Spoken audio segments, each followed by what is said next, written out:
Hello everyone, my name is Beckett and welcome back to another Division 2 video, and it is Wednesday and Cassie has reset her goods, so we are going to go check that out. And if you do not know how to find her, you have to locate the snitch first.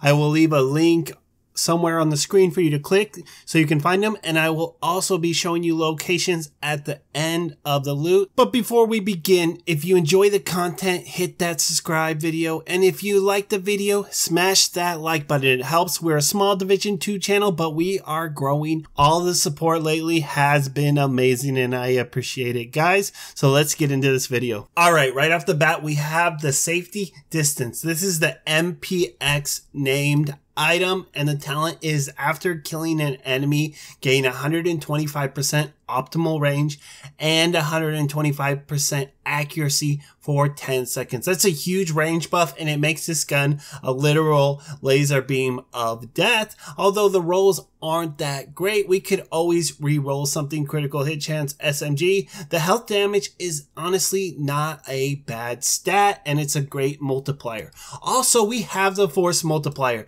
Now, we had it from an earlier vendor yesterday. I don't remember who was selling it, but we have this, and this is pretty much a God roll Hannah U backpack, at least for skill damage builds. We got 9.9% skill damage. That is huge. We can re-roll that to skill haste or whatever if we're running a hybrid, whatever we like. Comes with perfect combined arms. Shooting an enemy increases total skill damage by 30 seconds for 3 seconds. This is an amazing backpack, but if you were really going to min-max and get the most damage out of your skill damage build, you would be better off picking tech support, unless you were running something where you just need that 3-second proc, but tech support is much better in the long run. Now for the gear sets, we have True Patriot backpack as a mid-tier roll with armor and 8.1 explosive resistance. We also have a striker chest with 11.7 weapon damage and repair skills, and we also have ongoing directive gloves, great for a bleed build. And if you have the new exotic chest and you could pair that up, it makes it really easy to run this build. Comes with 11.3 weapon damage, I may have already said that, and 16.6 repair skills. Now we also have Negotiator's Dilemma, and it looks like we got a couple pieces.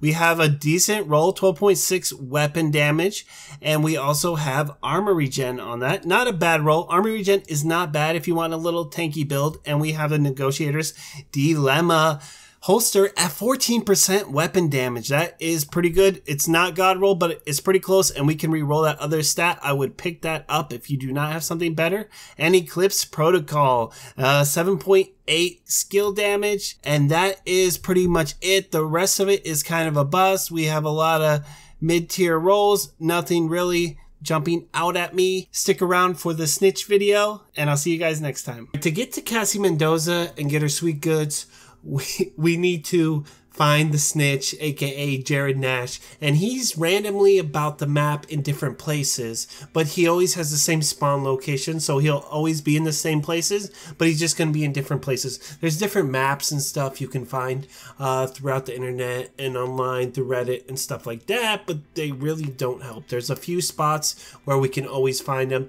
and I'm going to show you how to do that. The best spots where I always find him, I went through about 50, 60 different locations where I've seen online where people, oh, he's always here. No, he's never here, and the map doesn't help. They said that there'll be activities throughout the map and it will disappear when you get close to him, but it's not that easy because you can only see the question marks above his head when you're like 20, 30 feet away from him.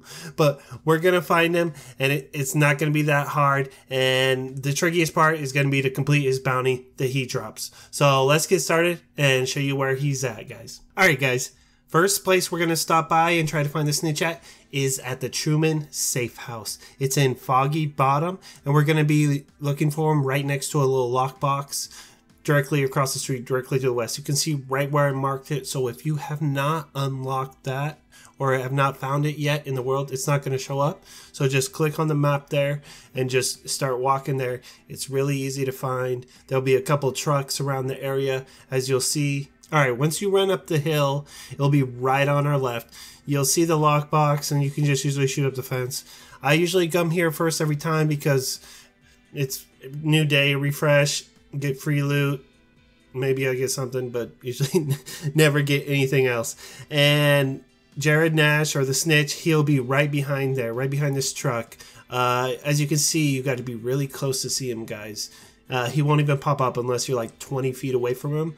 And there he is. Luckily, we got him right when we headed to the Truman house. And we're going to accept his bounty. Once you complete that bounty, we'll be able to find Cassie, but I'm going to go into more detail in a sec. We're going to go into a couple other locations. Okay, the next location is going to be the Lincoln Memorial, and we're going to just fast travel straight to that spawn point. And as soon as we get there, we're just going to turn around, and we're just going to start running down, heading towards the Washington Monument. Just heading down there, we're going to hug the right side. We're going to see like a little forest, a group of trees, and we're just going to keep running. Usually he's not here, but every once in a while he will be.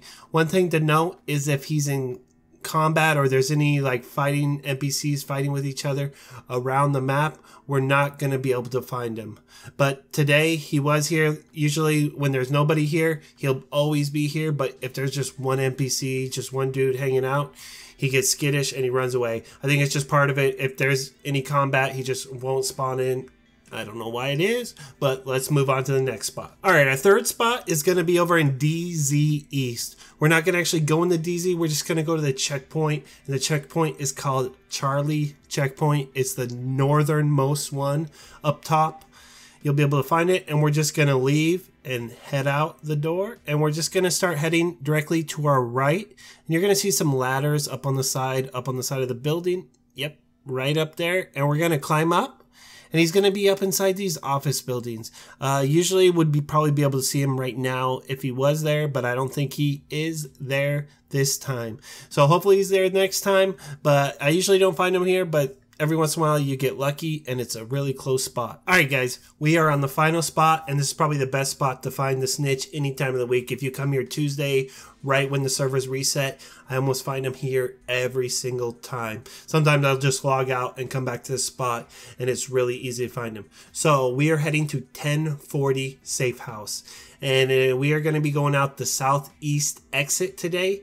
And it's really hard to miss. This guy's really easy to find and almost there probably 90% of the time. I'd say 9 out of 10 times I come to look for him, he is here. So I would always check here. I just like to check the Truman house just because, you know, there's always loot. So we're just going to head out of the southeast exit and just run straight ahead, going down this windy little path, and we're going to end up taking our left. I ended up taking a little detour because I had tunnel vision and I can't stay on track at all. So we'll head back, but when we go down that path, we're just going to head left, and we're just going to go straight ahead, and we're going to take our very next left, and you'll just see a little gate, and you'll run through, and we're going to run through all the way to the end, and eventually you'll see that little green triangle over his head, and he's back here, and there's a weapon box that you can open too, and you'll see him there, and we're just going to accept his bounty, and we're going to grab it. If you already did the bounty, great. And you just got to go and head over to Cassie.